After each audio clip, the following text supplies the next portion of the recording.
Hit the road, Jack, and don't you come back no more, no more, no more, no more. Hit the road, Jack, and don't you come back no more. What you say? Hit the road, Jack, and don't you come back no more, no more, no more, no more. Hit the road, Jack, and don't you come back no more. Whoa, Minnesota, you treat me so mean. You got the highest taxes that I've ever seen. It's all for the money, none for the show. I'm gonna pack my factory and go.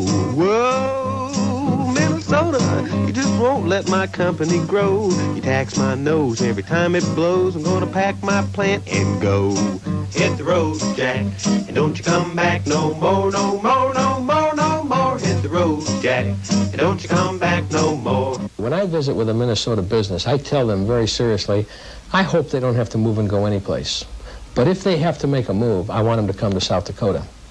If you do all your business in Minnesota, as most small business do, then we're one of the highest in the nation as far as taxes go. I'd rather wake up in Minnesota. I've still got my emotional roots back there, but I'm telling you, my spiritual roots are over here already, because there's a spirit of freedom over here that just no longer exists in the state of Minnesota.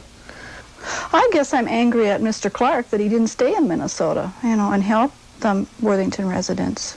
There's over 50 businesses who have left. Not all of them have gone to North Dakota. Some of them have just gone out of business or moved to another state completely. We particularly wanted a plant site very close to the Twin Cities because we want our laboratory people and our manufacturing people from here to go into that and come back within a day. And this is what happens. And the plant could have been built in Minnesota, yes. Hit the road, Jack, and don't you come back no more, no more, no more, no more. Hit the road, Jack, and don't you come back no more. It's too late for me. You know, my business has already moved.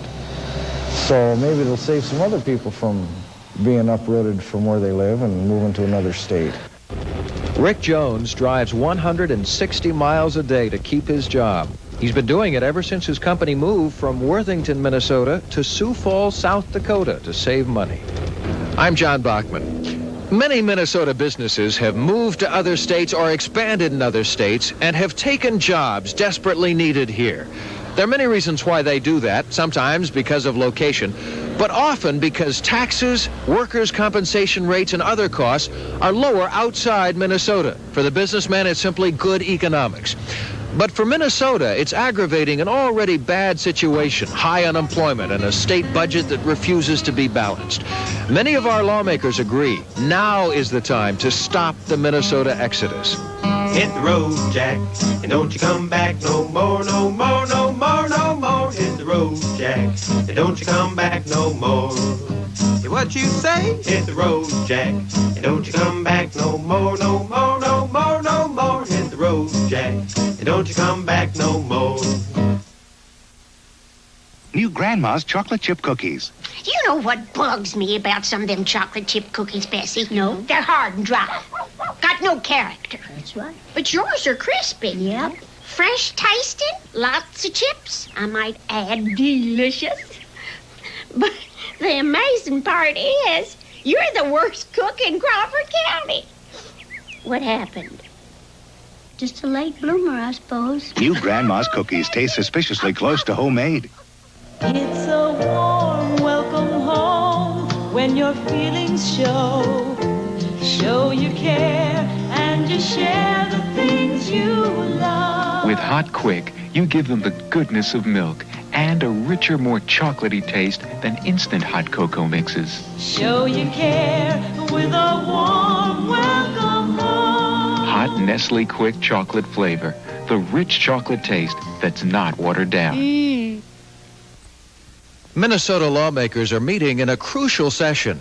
Critics say that years of overspending and a drop in tax revenues because of the recession have left the state broke and headed for a billion-dollar debt. The issues are complex, confusing, and at times overwhelming. But the bottom line is a financial mess that threatens the good life in Minnesota.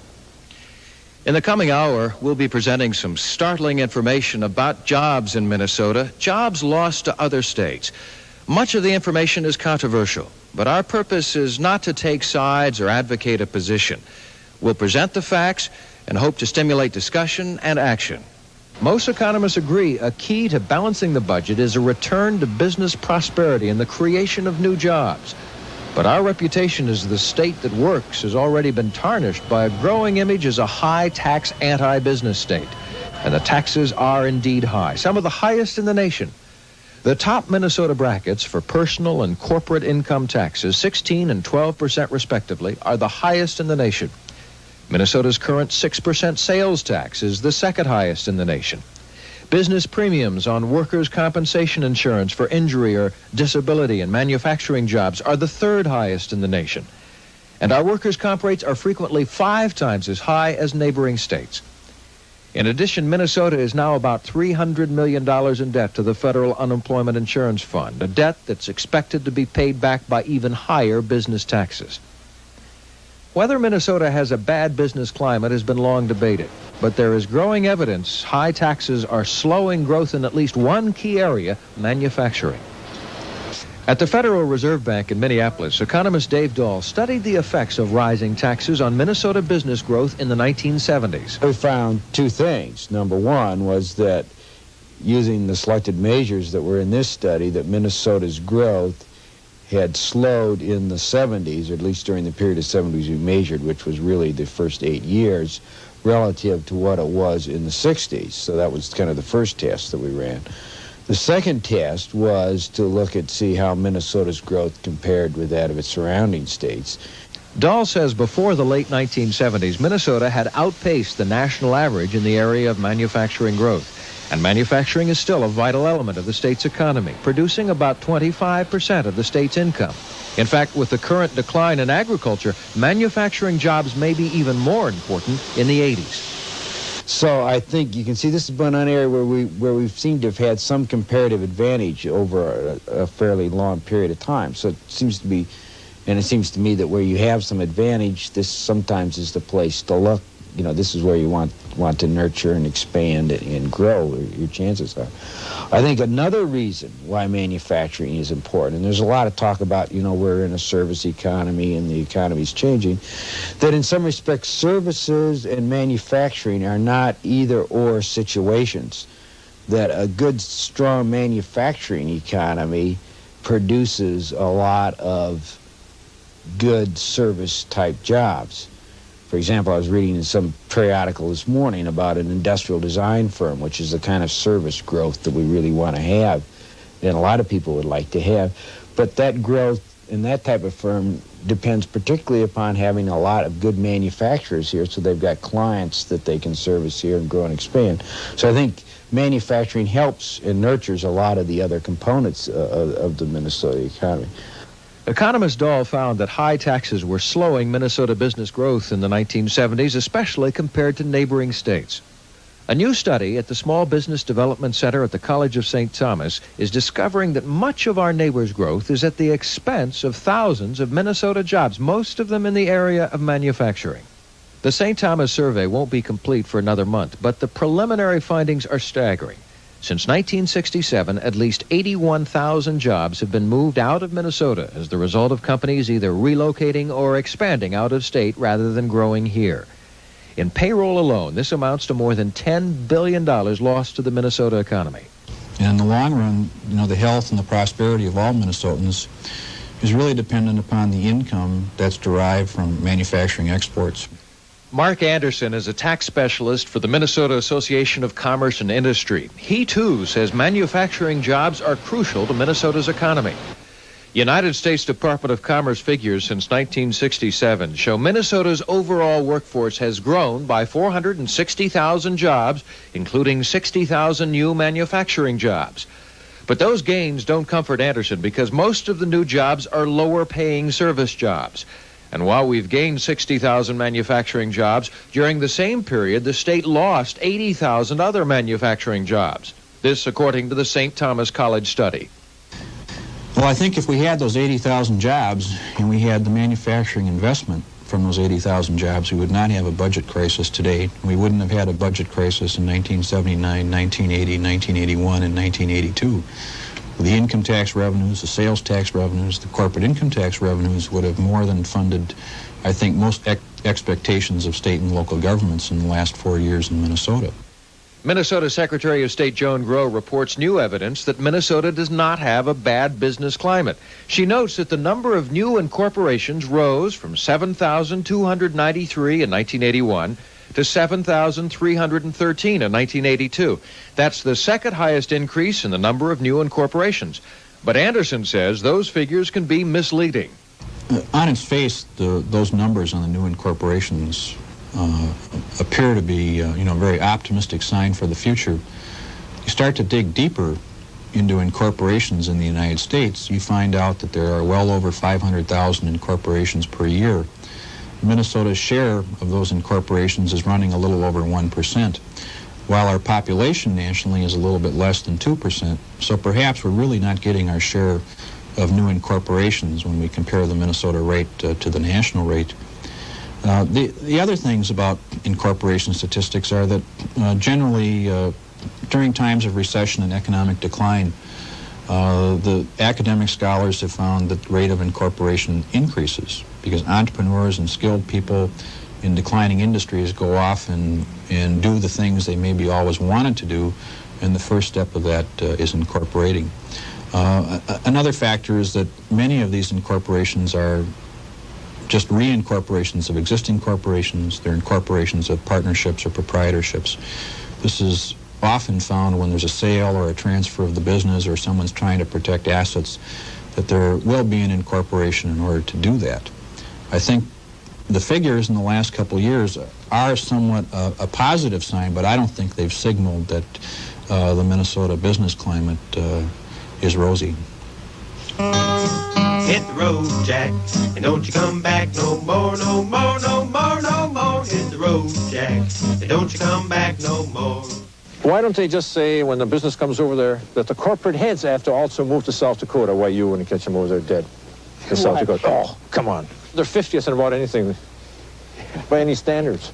You'd think that this guy was sitting on all of Saudi Arabia's oil and all their wealth. He's sitting there, he's like the captain of the Titanic. He's representing a ship that's sinking. South Dakota is 50th in everything. That often repeated remark by Rudy Perpich during the Minnesota 1982 gubernatorial campaign, and even after taking office, has added fuel and national attention to a growing border war between the two states competing for business. When asked if he would live in South Dakota, Perpich had this response. He's the best ambassador we got. He's shoving businesses our way. South Dakota Governor Bill Jacklow has responded with a challenge to debate Perpich, a challenge Perpich has so far refused to accept. No, I'm not about to waste my time on one of those back and forth.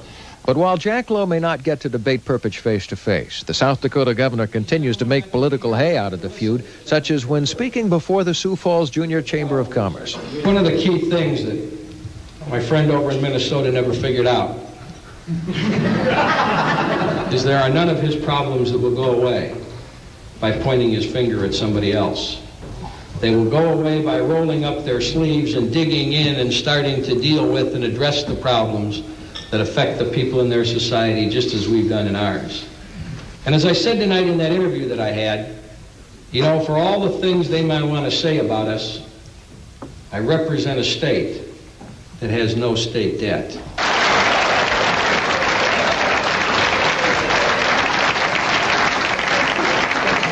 Jacklow is energetically recruiting new businesses to his state from all over the country. Let me tell you what I tell when I appear before a business group or a prospect to visit with them personally. I tell them, look, I'm sorry, I can't give you a break on your corporate income taxes. We can't give you a hiatus for a few years because we never invented that tax in my state. I can't give you a break on your business inventory taxes because we don't have those taxes in my state. I can't give you any advantages with respect to your workers' personal income taxes because we've never invented that tax in my state. We support our state government on a 4% sales tax and then a few other what we call the vice taxes, cigarettes, liquor, tobacco, gasoline taxes, and that type of thing. But I think it's the whole package. One, you have to look at the regulatory climate. How much does government want to regulate business activity? Two, probably in a more serious way as far as business is concerned, how much money that they make is government willing to let them keep? I guess, let me put it this way. When I visit with a Minnesota business, I tell them very seriously, I hope they don't have to move and go anyplace. But if they have to make a move, I want them to come to South Dakota.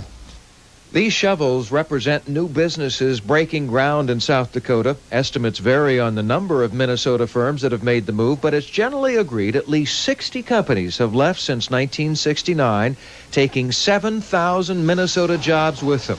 And that translates to a loss of hundreds of millions of dollars annually in Minnesota's economy. South Dakota's business advantages over Minnesota are numerous and very tough to compete against. In addition, Minnesota's workers' compensation rates are 3 to 5 times higher than South Dakota's for many types of manufacturing jobs. This according to the Minnesota Association of Commerce and Industry. We asked Governor Janklow what he thinks of the high Minnesota comp rates. I think it's just right. I think your workman's comp is just exactly right. I won't presuppose by any stretch of the imagination to suggest what kind of coverages you ought to give over there. I'd be a fool to sit here and tell you to lower your workman's comp rate. I'd be a fool to tell you to change your laws. Laverne, Minnesota is located only 12 miles from the South Dakota border, and the city may soon be losing one of its oldest companies, the Laverne Fire Equipment Company. The firm built the Laverne automobile from the turn of the century until just before World War I. It has been continuously building fire trucks since 1912 and currently employs 25 people with an annual payroll of $300,000. The company builds about 50 fire trucks a year. Recent customers have included the Hopkins and St. Louis Park Fire Departments. Owner Ed Elbers says the old building is obsolete and he's losing his lease soon. Elbers says he wants to remain in Laverne, but he says the costs of a new building in Minnesota are prohibitive compared to what Governor Janklow offers him in nearby South Dakota. You mean the Laverne Fire Equipment Company? You bet. I personally talked to him. I told him that we'd love to have him in South Dakota, that he's a neighbor of ours over in Laverne, and that if we don't get him now, we'll get him later. I kind of felt like the old Fram filter ad, you know, we'll get you now or we'll get you later. And I just said, we think we have all these things to offer you, and I do recognize that people have an emotional attachment to where they live, to where they grow up. Our people have it as well as Minnesotans. But that if he felt he had to move, I insisted that he come to South Dakota. And his response was, Governor, if we move, I guarantee you we're coming to South Dakota. I think their quality of life is excellent, just really excellent in Sioux Falls, South Dakota. And I wouldn't mind living over there at all. They have a pro-business attitude over there, which I really, really enjoy. Galen Krogman has worked for the Laverne Fire Equipment Company for 3 years. He lives 15 miles east of town, so if his job moves to South Dakota, it will mean commuting about 100 miles a day, or moving to South Dakota. I would prefer not to. I've lived here all my life. I have all my friends here, so I'd prefer staying around here instead of going over there. Elbers says he's a loyal Minnesotan, and he hopes the workers' comp laws will be reformed this year enough to permit him to keep his business in Laverne. Very interested in what legislature does, and if the signs are that they are willing to compromise a little bit, and I think you're seeing this in your unions now, where rather than to see a place close up, we aren't union here, but labor is still dictating policy that we're living under. They're willing to back off and compromise and meet business halfway. I think we would be willing to compromise a little bit on our thinkings and meet halfway and try to stay here, if there's any way possible. Worthington, Minnesota is about 60 miles east of Sioux Falls, South Dakota. Yet pizza franchisor Dick Hornberger is willing to make the drive to take advantage of South Dakota's lack of corporate and personal income taxes. I will be sorry to leave. We've made a lot of friends, and I've been in Minnesota for 6 years now. We started in Worthington, so it'll be hard to leave. Hornberger owns 8 Godfather pizza shops in southwest Minnesota. He, too, feels a loyalty to Minnesota. He began his chain in Worthington with this store, and it was his corporate headquarters until he recently decided the tax advantages are just too great in South Dakota. We are leaving because of the main reason is because of the state income tax structure. And we have reorganized our company so that we will be drawing income out of Minnesota and avoiding the tax. couple of the officers of the company will be going over there also, so that will be a fair savings in workers' comp and personal income tax for us. So that is the reason. Worthington is losing another and much larger business to South Dakota. This one is Clark Tailor-Made. The company installs grain bins and manufactures grain belt conveyors. The owner is Phil Clark. He still runs the grain bin installation part of his business in Worthington, but he's now setting up the manufacturing side of the business 10 miles west of Sioux Falls. Let's see. Our workers' comp here in South Dakota for a factory worker is about 1/4 as high as it was in Minnesota. This means that on a typical worker out in my shop, I will save a flat $1 an hour. And it goes a lot farther than workers' comp too. Unemployment is less. I'm led to believe that awards or benefits to the workers on unemployment and on workman's comp, however, bear no relationship to the difference in costs. Certainly the South Dakota worker does not get 1/4 the benefit out of workers' comp that the Minnesota worker does.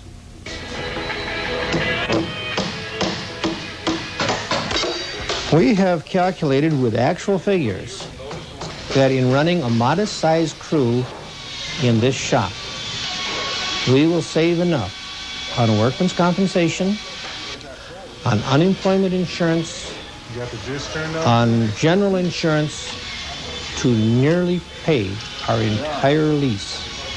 So the net effect is, in leasing this building in South Dakota, I'll never have to pay the principal on the building, and the savings are going to pay my lease costs, which means I have the use of this good, efficient, modern manufacturing facility for all practical purposes free for the rest of my life. I had really agonized over spending my money in Minnesota for a manufacturing facility, wondering what the resale of it might be with a much more favorable economic climate here in South Dakota and a considerably more favorable economic climate in Iowa. And Worthington, as a border community, was just too close to these two states to risk that kind of an investment without some sort of community or state incentives to do so. Perhaps some of the people still promoting Minnesota's interests are saying to the people that moved to South Dakota, you know, the trouble with moving to South Dakota is when you wake up in the morning, you're still in South Dakota. And yes, in one way, I'd rather wake up in Minnesota. I've still got my emotional roots back there, but I'm telling you, my spiritual roots are over here already, because there's a spirit of freedom over here that just no longer exists in the state of Minnesota. Clark employs an average of 40 workers. More than half will be forced to work in South Dakota or leave the company. Those willing to move figure they can save over $3,000 a year on income and other tax savings. Ray Jones decided not to make the move. He and his family live in this mobile home in Worthington, and Ray now spends his days working around the home. I was down at the employment office yesterday, and they had nothing in the 5 counties. You ready to get up, Brady? Are you ready to get up?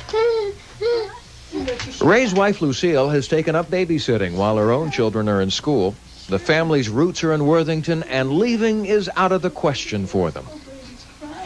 Well, I would go if we could afford it and if we knew the job was stable, but it's difficult. The children really don't want to go, and there's a lot of things holding me here in Worthington that are important to me, and it's hard to quit those connections and start over again. The daycare and unemployment are enough for Ray and Lucille to support their family, at least for now. But they are deeply worried about how long they can last and bitter about the loss of income. Well, I don't know who to be mad at. you know, there's no place I can put the blame. I guess I'm angry at Mr. Clark that he didn't stay in Minnesota, you know, and help the Worthington residents, the ones that are out of work, because we're not the only ones out of work. I didn't want to see it leave, but there's no way I can blame him for wanting to get out of the state of Minnesota. If he can make the company go over there, and there's no reason he can't with less hassle, why not do it? Bernita Peck is another Clark employee in Worthington. She's the company accountant and office manager with 10 years seniority. She hopes to stay with the company by commuting to the South Dakota office, even though it's a 160-mile round trip. Bernita is also bitter about her situation, but she blames the Minnesota legislature for failing to make Minnesota workers' comp and other taxes competitive with other states. I wish the state could have done something. I wish the state would do something. The legislators. I just don't see that they will. I don't know when they're going to wake up to the fact that if they don't, who's going to be left in Minnesota? Rick Jones is another Clark employee who lives in Worthington and now travels the 160 miles a day to the new plant in South Dakota. Hi guys, I'm home. Oh, Dad, you have a good day? Yeah. Rick Jones's day finally ends about 7 p.m. when he gets home to his wife Pamela and children Jennifer, Tom, and Jeffrey. It's been another day of 8 hours of work and 4 hours of driving, and it's too much. Rick and Pamela have decided to move closer to Rick's job, even though that means leaving their hometown and Pam's consulting job in Worthington. It also means trying to sell the family home, or maybe renting it in case things somehow work out so that Rick can work in Worthington again. The family is trying to look forward to the move as a new beginning, but they will miss Worthington, and they will be missed. I'm going to miss my grandparents and my great-grandparents and my friends. My paper route. I think it's time somebody does something about it before other families have to pull up stakes and go to some other state to live. The next day, Rick again rises before the sun to make the 2-hour drive to work in South Dakota. But for all his troubles, he is grateful to have a job. Hit the road, Jack, and don't you come back no more, no more, no more, no more. Hit the road, Jack, and don't you come back no more. Our program is not an endorsement of lower taxes for business or any other action. We present the facts as we found them, urge you to get involved if you want changes. Write your state legislators, and if you don't know who they are, call the League of Women Voters. St. Paul residents call 644-9176. Phones there will be answered until 10:30 tonight. On Monday, the Minneapolis number is 333-6319. The Minnesota League office will be open Monday at 224-5445. Some things you can fake. Lips, lashes, you know. But one thing you can't fake, looking light. So for me, it's 1-calorie Pepsi Light. I love that touch of lemon. It makes Pepsi Light so refreshing. And that 1 calorie, just one, helps me keep looking light all over. Can't fake that.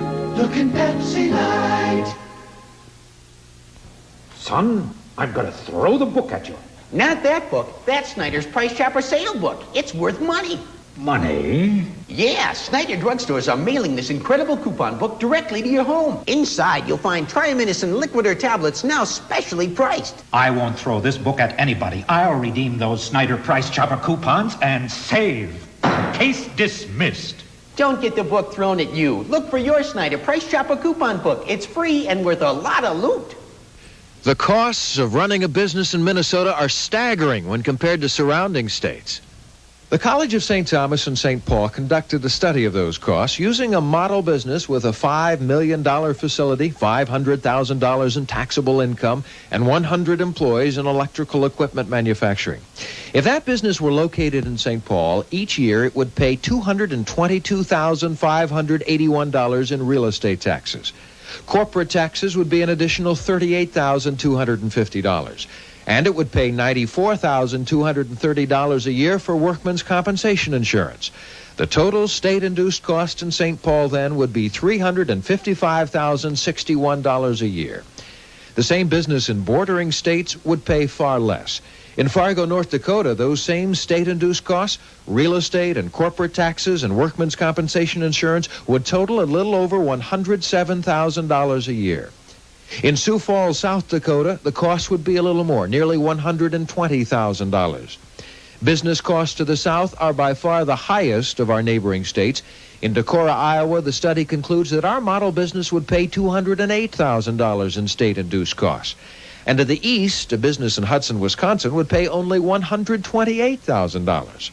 In all cases, the study shows that it would be cheaper for a business to locate in a neighboring state. In North and South Dakota, the savings are nearly $250,000 a year. In Iowa, nearly $150,000, and in Wisconsin, a corporation could save over $225,000. These high state-induced costs make it particularly hard for businesses on Minnesota borders to compete. A striking example of the Minnesota exodus is taking place right now in the Red River Valley that separates Minnesota and North Dakota.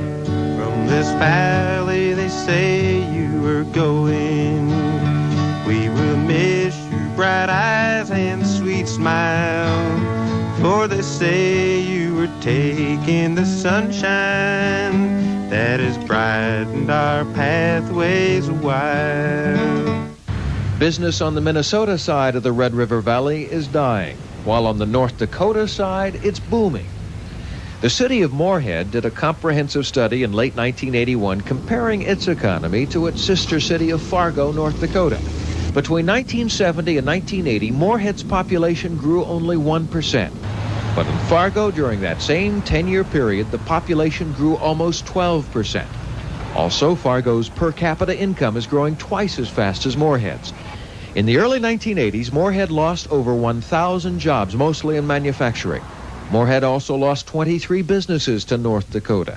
Another 32 businesses either moved out of the area or closed down. Moorhead business leaders blame their business exodus on North Dakota's competitive edge. And few would disagree that surrounding states do enjoy quite an edge over Minnesota when it comes to attracting industry. In North Dakota, the competitive edge is striking. Minnesota's sales tax is twice as high as North Dakota's. The maximum personal income tax is 16% in Minnesota. In North Dakota, the figure is only 7.5%. Corporate income taxes in our state are nearly twice as high as in North Dakota. Gasoline taxes in Minnesota vary from 11 cents on the gallon in the Red River Valley border area to 13 cents statewide. In North Dakota, the gasoline tax is a flat 8 cents per gallon. And Minnesota is a strong union state. North Dakota is a right-to-work state.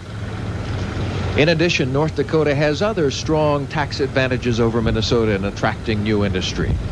On the positive side, North Dakota law allows for property and income tax exemptions for qualifying new industry for a period of 5 years. Minnesota law does not.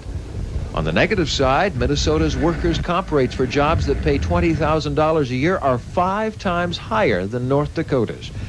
And Minnesota commercial property tax rates are much higher. Moorhead's rates are more than double the Fargo rates. Richard Palmer is an industrial developer for the Moorhead area. He says his town's business is dying because it can't compete with the business climate across the river in Fargo. There's over 50 businesses who have left. Not all of them have gone to North Dakota. Some of them have just gone out of business or moved to another state completely. At one time, almost every implement dealership that you could name,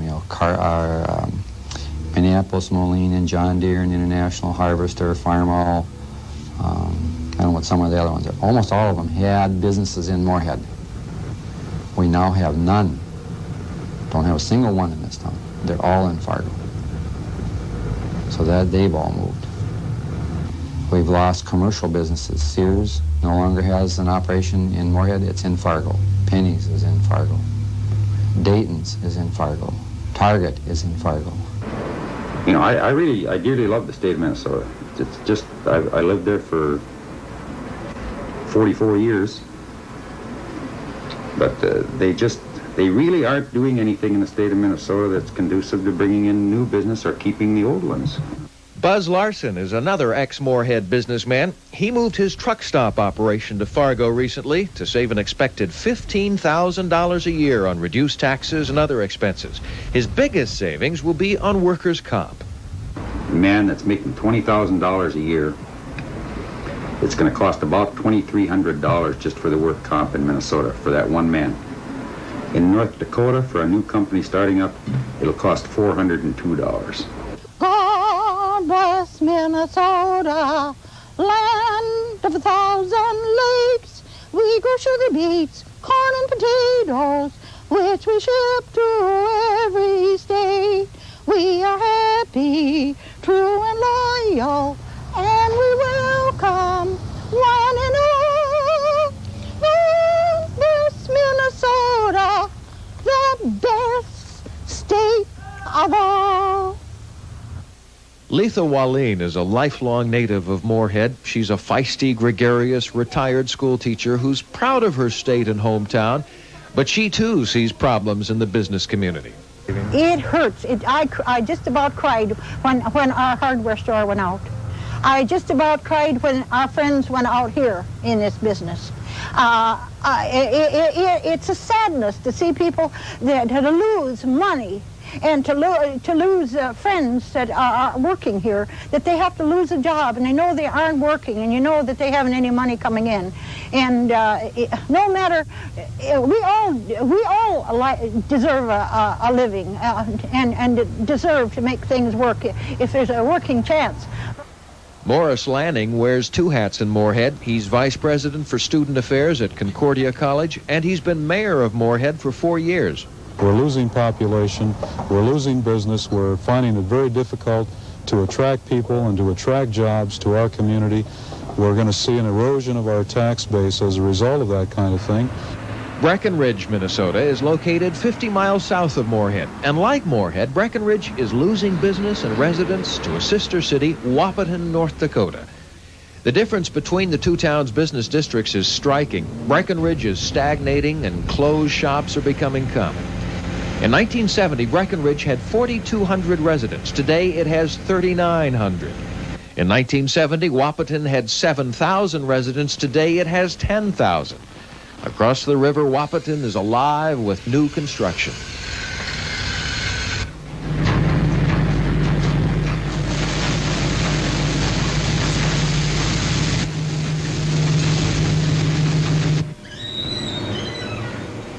George Schuler is a native of Breckenridge and one of the leading businessmen in the area. He runs 4 grain elevators in Minnesota and 3 in North Dakota. Schuler says so far all his efforts to convince Minnesota lawmakers to give border towns tax breaks have fallen on deaf ears. Then we had a meeting along with Governor Quee and his aides, along with our local legislators. And we were bringing up our problems as far as workman's comp and doing business in the state of Minnesota against doing business over there. And they were always promising that they were going to go to the legislature and try to give relief for the businessman in Minnesota so he could compete with the businessman in North Dakota. But we always get down the line and somebody proposes these bills and then somewhere in the legislature they kill them off. So consequently there's supposed to be always some relief for the border town, for the border businessman, but we never get the relief. It's always promised, we've never had it. Perpich has promised it and Quee promised it, and now we're back to Perpich again. Now I don't know what's going to happen, but you can't live in hopes forever because it's just like a dying man grasping for breath. You only can grasp so long and then you're dead. And I don't know how long we can keep on going because we just can't compete anymore. Schuler says he can't move his Minnesota grain elevators to North Dakota, but he can move himself. A year ago, George bought a new home in Wahpeton. Each day he checks on it and occasionally lives there, but he has not fully moved in yet. The home I have in Breckenridge, I offered it up for sale. It's 11 months been listed and I haven't had a look at it. I'm going to have to think, I have to make a move here pretty soon because I can't afford to keep 2 households up. And so consequently, I'm going to have to either lower that price down to practically give it away in order to move it. So most nights, George returns to his Breckenridge home to stay with his wife, Pamela, and son, Jamie.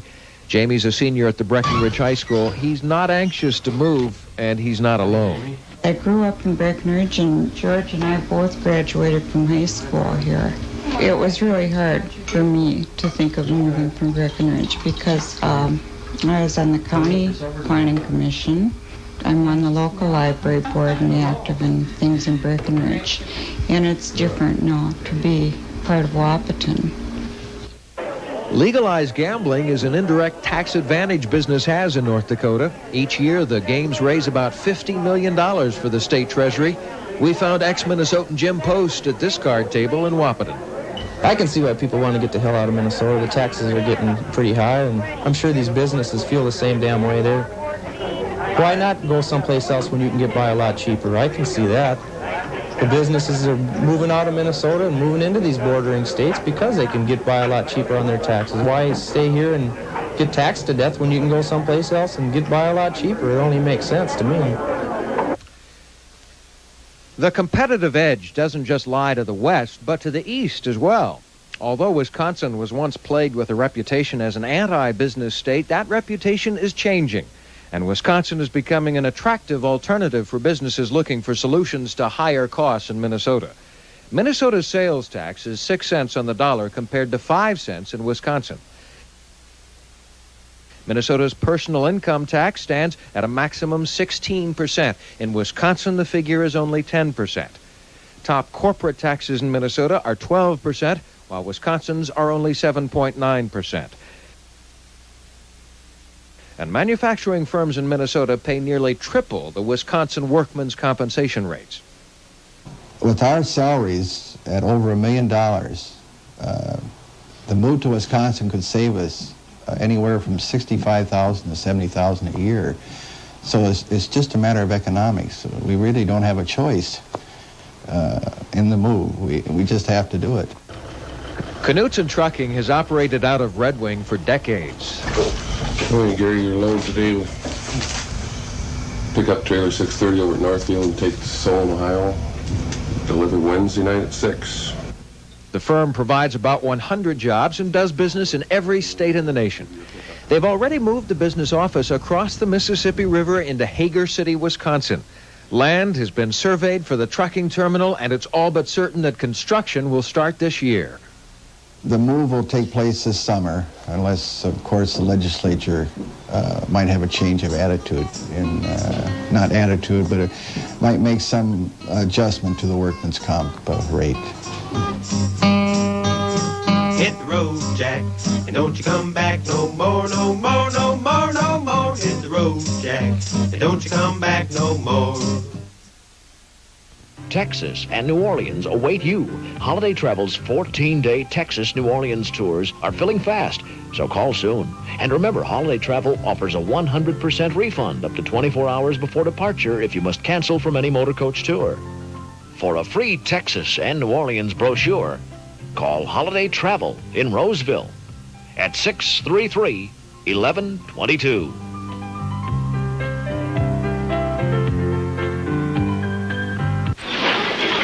I'll show you why a professional likes Reynolds quality plastic wrap. For starters, it handles like a dream. Next, try this test at home. Reynolds plastic wrap and the leading brand. Reynolds holds its shape better, and that gives Reynolds its super tight cling. Try wrapping both halves of an onion. Set your timer for 5 minutes and see for yourself. For better cling, try Reynolds quality plastic wrap. The plastic wrap professionals use. The companies which have expanded in other states or moved read like a who's who in Minnesota business. One job lost or an opportunity that didn't happen is important to someone, but the impact grows with the size of the company. Some 13 new plants, other than acquisitions, that we have had in the last, well, since 1970. None of them have been built in Minnesota. Had they all been built here, and they wouldn't have all been built here, but had they, I think we would have added between 4,000 and 5,000 3M jobs in this state. A 3M plant in Menominee, Wisconsin should have been built in our state. It's a pilot plant used by divisions as a small operation before taking the next step to a major plant.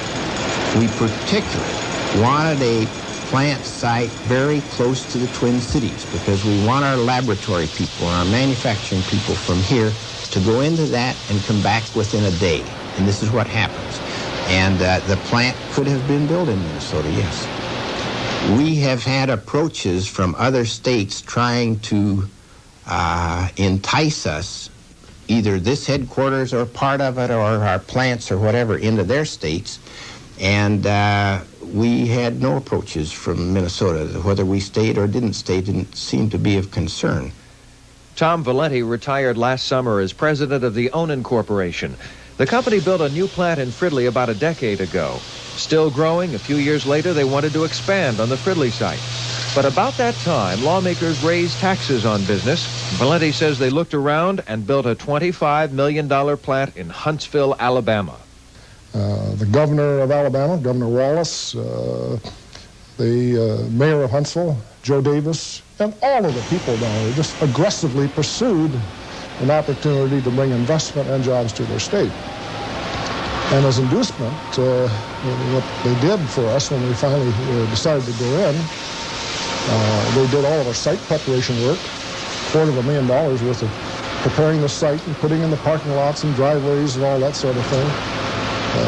We were located on a site adjacent to the Huntsville-Madison County Airport, and we had our own company plane, so they put in a paid taxiway right off the end of the runway up to our front door. That was worth about $50,000. We paid no sales taxes on the materials that were used to construct the building or to buy machinery, and that saved us between $700,000 and $750,000. We'll never pay any real estate taxes there. And secondly, any new additions to our plant or facilities, we'll not have to pay any sales taxes on the materials and equipment that go in there. We put another $55 million into that facility in 1981. And there probably will be an additional $50 or $60 million that goes into there over the next couple of years. Those could create another 600 or 700 jobs. Those jobs could just as well have been here. Cargill built a sunflower processing plant in Riverside, North Dakota 2 years ago. Company officials say their most pressing concern was to have the plant where the crop would be, and that was heading west. But in addition to that, we did have a number of communities in North Dakota and in South Dakota who made proposals to us and who appealed to us to locate in either of those two states. And there were some incentives there that made us give consideration to North Dakota. The first one was income tax abatement and a property tax abatement. And eventually, what we ended up with was a 5-year property tax abatement and a 3-year income tax abatement, which certainly was a factor in considering that we should be located in North Dakota. That these companies have moved or expanded outside Minnesota is not surprising. The competitive fact is that in the 5-state area, it costs more to do business in Minnesota. Of all of our surrounding states, Minnesota has the highest personal and corporate income taxes and the highest workmen's compensation insurance rates for manufacturing. Additionally, sales and gasoline taxes soar above those levied by our neighbors, and we have the highest real estate taxes in the 5-state area. We obviously would like to have people stay in Minnesota. That's a given. I think it's going to be very difficult to say to them, for instance, that we will ever have a tax structure like South Dakota. The reason we will never have a tax structure like South Dakota is because we believe in educating people. We believe in providing some human services to the elderly and to the poor. We just have a fundamental philosophy that it's not based on any kind of partisan feelings. It's just been a long-standing tradition of the state that you take care of your people. We believe that the best investment that we can make is an investment in the educational systems of the state, and it has reaped great benefits. There are more new jobs in the city of St. Paul in the last 5 years than there are in the entire state of South Dakota. South Dakota, not being flippant about it, but it's not a good place to live and do business as compared to Minnesota. Some people like that atmosphere, and some don't. But the criteria that are used, I'm proud of our educational institutions. I'm proud of our University of Minnesota Medical School. I feel strongly that there's a belief in the minds of many that it's a bad place to do business, not because of the nuts and bolts of whether it is or not, but because many people have been saying it loud enough and long enough, it may become a self-fulfilling prophecy. I don't think we'll have any problem equaling Wisconsin. I think that we'll get that job done without too much of a problem. South Dakota, North Dakota, I doubt if that'll ever happen. North Dakota, of course, has energy resources. As a result, they're able to draw on those to pay a part of their bill. South Dakota, their labor rates are roughly 1/2 of what they are in Minnesota. I think that's a big factor also. So you talk about workers' comp, you talk about taxes, and you also have to talk about labor rates. I think we have good wages and good conditions in the state of Minnesota. I think we built a good economic base, and I think that's reflected in our tax system, even though it's a high tax system, basically because of our high dedication and commitment to education and our way of life. I think this has served Minnesota well. All I've ever been told is quality of life. That's why you pay more taxes. That's why everything is better over here. But can we afford the quality of life? Somebody said about this problem that it's like a lot of others where the problems are emotional, the arguments are political, and the solutions are usually technical. I think that's true in workers' comp. And that if we can defuse the atmosphere and get the people who understand what the real problems of the system are together, that we can make some progress towards solving it. Political cartoonist Steve Sack has been following the business exodus with a wry sense of humor for the Minneapolis Star and Tribune. But while we can joke about the business climate, the problem is not funny when you realize just how many jobs and company expansions we've lost in recent years.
We're not advocating or recommending any specific action by lawmakers or the governor. We are suggesting you do something if you think changes should be made. Write your legislators. You can find out who they are by calling the League of Women Voters. St. Paul residents can call right now at 644-9176. The Minneapolis office will be open Monday morning at 333-6319, as will the Minnesota League office at 224-5445. Lawmakers do pay attention. This is Robitussin cough medicine, a name you trust. And this is new Robitussin Night Relief Colds formula. a responsible way to treat nighttime cold miseries for hours of restful sleep. New Robitussin Night Relief works fast to help you breathe easier so you can sleep. Works hour after hour to relieve sniffles, coughs, aches, fever. Trust Robitussin Night Relief Colds formula, a responsible way to treat nighttime cold miseries. This Foreman and Clark job's going to be a cinch. Harris tweed sport coats. Must be worth a fortune. Nice wool, well-tailored, $115. See, that was $125 last year. And look at that. Holy cow. 3-piece corduroy suits for just $75. Uh-oh, the night watchman. Hey, why should I risk robbing Foreman and Clark when the prices are a steal anyway? I think I'll just step back in here and wait till the store opens tomorrow and then buy a few suits. It's just like stealing them anyway. Minnesota has some serious financial problems. That's not news, certainly not to thousands of families struggling through the hard times. The reasons for our troubles are as complex as the solutions will be. Some we cannot control. Others, however, we can if some right decisions are made. We talked to people who said it'll take a united effort with bending and cooperation from all sides. That seems to make sense and could be the best advice. I'm John Bachman. Thanks for joining us. Have a good night. From this valley they say you were going. We will miss your bright eyes and sweet smile. For they say you were taking the sunshine that has brightened our pathways a while.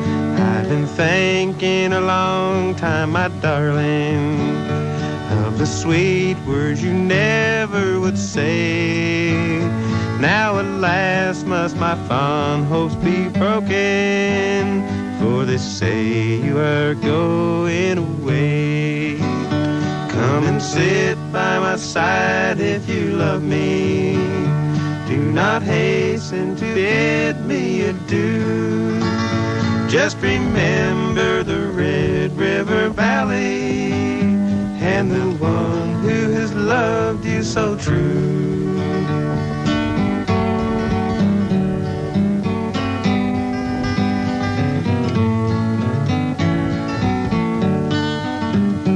Do you think of the valley you're leaving? Oh, how lonely, how dreary 'twill be. Do you think of the kind heart you're breaking and the pain you are causing to me? They will bury me where you have wandered, near the hills where the daffodils grow. When you're gone from the Red River Valley, for I can't live without you, I know. Come and sit by my side if you love me. Do not hasten to bid me adieu. Just remember the Red River Valley and the one who's loved you so true.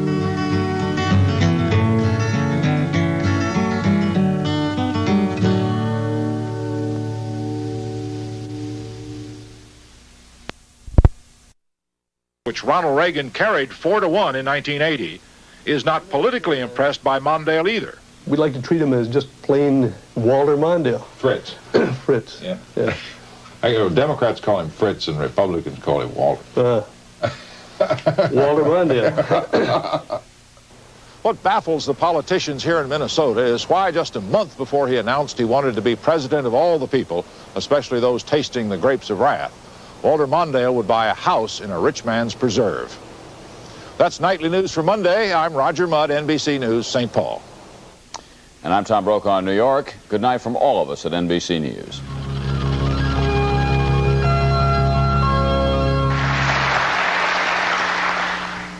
Today, I declare my candidacy for President of the United States. It would be a long 21-month trip to the White House, but former Vice President Walter Mondale says he can make it. That story and reaction to it leads this edition of News Center 11.